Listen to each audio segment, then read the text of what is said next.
as we go on as a Christian, we know that many a time God's plan and our plan doesn't seem to come in line.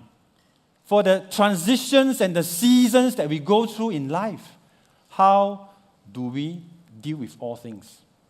Perhaps God can speak to all of us here how we can navigate through life transition where it seems confusing and it doesn't make sense in life. The first thing we want to talk about here is, in experience, things can be confusing. Verse 12, chapter 1, Habakkuk launches into a complaint, in complaint mode. He says, Lord, are you not from everlasting? You are the eternal God. My God, my Holy One, you will never die. You have appointed them. You, my Lord, have appointed them to execute judgment. I say, you, Lord, my rock, have ordained them to punish. Habakkuk's thinking and belief sometimes do not square up to how he's feeling. Verse 13. Aren't your eyes too pure to look on evil? You cannot tolerate wrongdoing.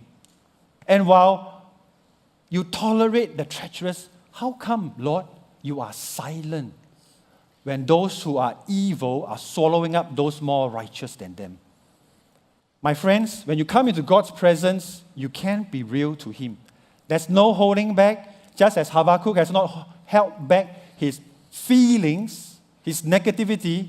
He comes to God and says in verse 30, he says, Lord, this is how I look at the circumstances and the situations in life. Verse 14, he says, like now we are like fish without a ruler, like sheep without shepherd, he says in verse 14.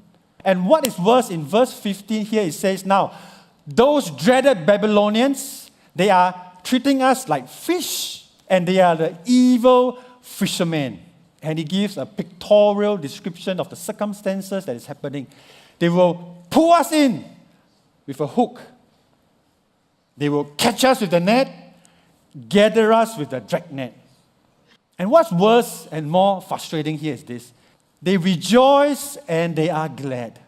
We feel so trampled. And then in verse 16 he says, these godless people, they sacrifice to their net, they burn incense to their dragnet. What the scripture is saying is this. These people are godless, they fear no God, and they only trust in their ability and their capability. And they seem to be having a good time of their life, choice food, luxury, enjoying their life. Verse 17, Habakkuk is saying, Lord, when will all these things end? He says, are you going to keep on destroying us without mercy? When we go through difficulties, it is already tough. Don't we all agree?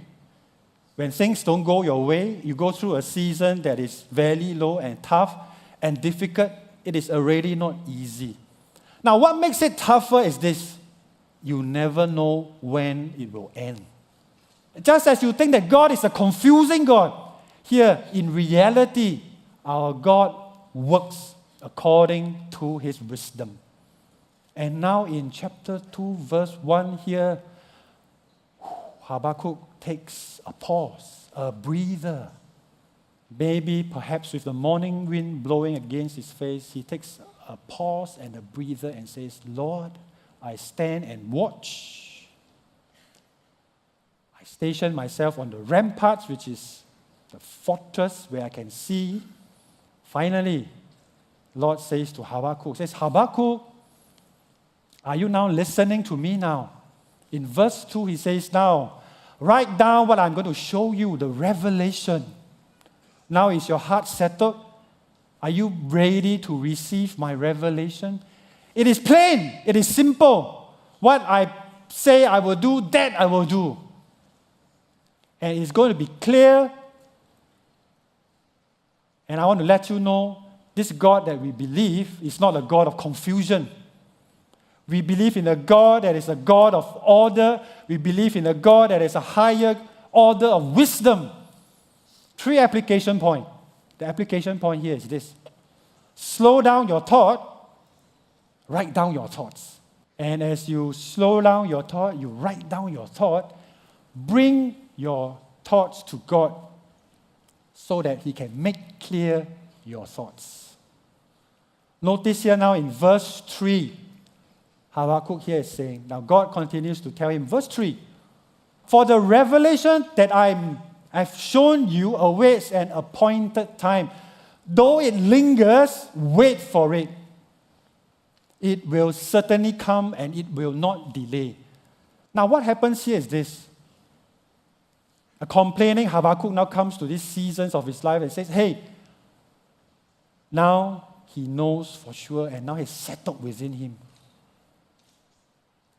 As he comes into God's presence, he receives a revelation of God and then he receives a purpose and now he is at rest. Verse 4, and God gives an assurance. He says, now, you know the unrighteous nation. They are puffed up, they are proud, their desires are not upright. God is a righteous and a just God, and He assures Habakkuk, He says, the oppression that you see, the injustice that you see, things that doesn't seem to make sense, look to my character. My judgment will come. The Babylonians who is bringing this turmoil, soon I will also deal with them. From confusion, now he knows, God, I found a purpose, I found a direction, and what is important, I know this God that I believe. God may be silent, but He's working. Things can be confusing, but God is a God of order, and there is no confusion.